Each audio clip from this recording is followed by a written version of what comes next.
Kalau aku sendiri sih prihatin karena mereka dari kecil kan, apa ya, kayak kurang kasih sayang orang tua, jadi mungkin kurang support dari keluarga. Jadi mereka juga mungkin nggak ada privilege buat didukung orang tua, jadi mungkin susah berkembang dari masalah internal keluarganya sih. Menurut aku sangat sedih banget ya, apalagi sosok anak yang memang harusnya didapat kasih sayang dari dua orang tuanya, tapi ini malah berpisah gitu. Otomatis berpengaruh juga nih sama mental anaknya gitu, terutama anak-anak yang memang, nggak dapat kasih sayang dari orang tua, otomatis dia dari lingkungan kan. Nah, yang sebenarnya aku tuh takutnya adalah ketika orang itu salah pergaulan, gitu. Kalau aku sedih sih, soalnya mereka pun sudah kayak, mana ya, kakek tiba-tiba harus kayak pisah pisah rumah, udah nggak bareng-bareng lagi, terus ya kayak udah nggak kayak biasanya lah, sedih banget kayaknya. Orang tua yang bercerai terhadap anaknya akan mengganggu tumbuh kembang anaknya. Jadi anaknya nggak akan bisa berkembang secara maksimal, kemudian tidak memiliki role model. Miris ya, kasihan juga. Karena aku dulu kan juga pernah jadi anak yang broken home, tinggal orang tua, terus ngeliat anak-anak sama sekarang yang harusnya butuh treatment sama orang tua karena ceraian, jadi kata Kalau dari aku, daripada kasihan, aku lebih bangga sih kepada mereka. Karena mereka itu bisa survive dalam kehidupan tanpa bantuan orang lain, tanpa kehadiran orang lain di sisi mereka, tapi mereka tetap hidup seperti biasa dan seperti anak-anak biasanya.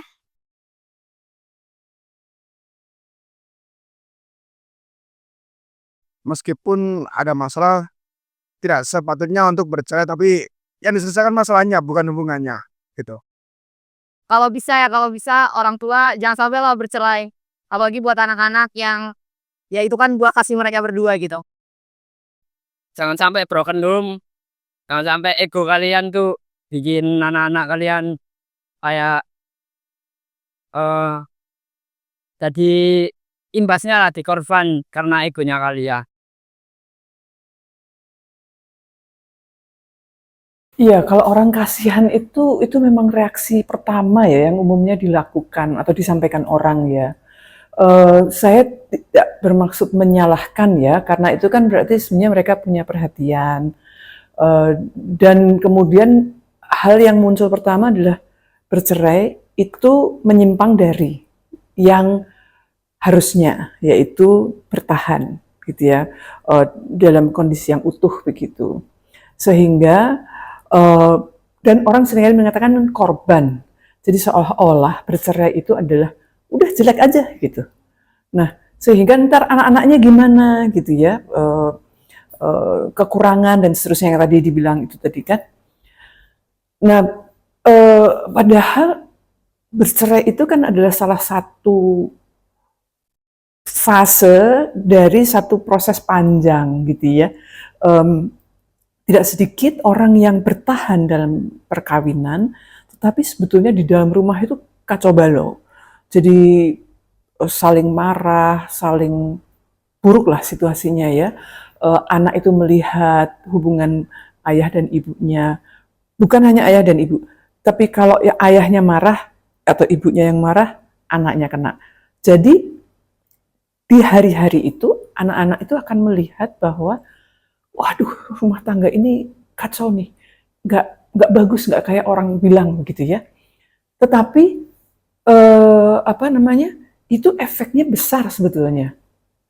Nah, cuman orang itu seringkali tidak mau melihat hal itu karena membicarakan keluarga yang apa ya penuh dengan kekerasan itu kan nggak enak gitu ya, menjelekkan orang seperti itu. Jadi yang dilihat adalah perceraian. Sehingga anak-anak itu memang yang mengalami rumah dalam kondisi seperti itu sudah distress gitu ya, sudah merasa I'm not good enough begitu, aku yang bersalah ini, seringkali itu yang muncul ya. Ditambah orang itu melihat perceraian itu nggak bagus, dia adalah korban, makanya kasihan. Kata kasihan itu impactnya tadi, anak akan merasa sebagai korban terus, jadi potensinya dia tidak bisa melihat, dia akan merasa dia memang nggak cukup baik, kemudian dia akan sangat bergantung pada apa kata orang, karena kalau kasihan berarti kan apa ya, aku adalah orang yang membutuhkan belas kasihan, gitu ya, misalnya kayak gitu. Jadi sebetulnya yang perlunya kita perhatikan itu kan ininya, before divorce, gitu ya. Apa sih masalah yang sebenarnya terjadi? Kayak gitu sih, Mbak. Mungkin apresiasi itu karena, mungkin ya, karena saya nggak tahu ya, mungkin karena dia melihat bahwa anak-anak ini survive, gitu kan. Di tengah segala macam dia melihat situasi yang buruk antara orang tuanya misalnya atau di dalam rumah buruk begitu, dan anak itu tetap hidup, tetap bisa sekolah, tetap bisa apa ya, aktivitas sehari-hari, itu hebat loh. Saya rasa sih sebetulnya sangat penting ya malah sikap seperti itu. Nah, cuman saya juga berpikir begini, anak yang mengalami orang tuanya bercerai, oke, dia punya persoalan sebelumnya, dia melihat sebelumnya seperti itu. Tapi kan memang ada situasi yang tidak nyaman karena perceraian itu ya. Jadi apa yang dia rasakan itu mestinya divalidasi. Jadi misalnya, aduh kamu ini berarti rasanya ya, gitu loh. Kadang anak tuh kan nggak mau ngomong ya, karena dia yakin mungkin bahwa kalau dia ngomong, alah udahlah yang sabar, itu dapat apa namanya itu cobaan, udahlah kamu pasti kuat, kamu kuat, kan orang begitu ya. Nah padahal anak ini sedang lemes beneran gitu loh. Terus kalau dibilang kamu kuat gitu kan, ih aku lagi nggak kuat nih gitu. Jadi kan apa yang dia rasakan dinihilkan.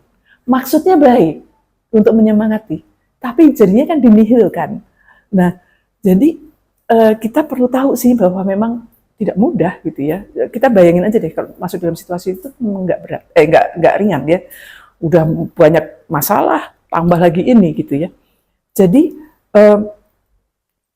anak perlu tahu bahwa apa yang dia katakan, yang dia rasakan itu benar dan diakui orang gitu ya. Nggak dianggap ringan, itu pertama. Jadi berat ya rasanya misalnya. Sikap yang empatik ya, bukan bersimpati. Karena kalau simpati itu lebih bagus daripada kasihan. Tapi ya udah berat ya, udah deh, tapi kamu bisa lah. Udah selesai. Jadi kadang-kadang begitu. Nah orang kan seringkali mengatakan bersimpati dan berempati. Simpati empati itu kayak apa ya, amplop sama perangko disatuin terus gitu ya. Padahal itu beda gitu ya. Kalau empati itu kan kita bisa merasakan dan kita bisa menyampaikan dan kita siap kalau kamu butuh. Jadi kalau kamu ada apa-apa kontak aja. Nanti kita bicarakan gitu misalnya. Kamu butuh apa? Kalau aku bisa bantu, aku bantu ya. Gimana? Gitu.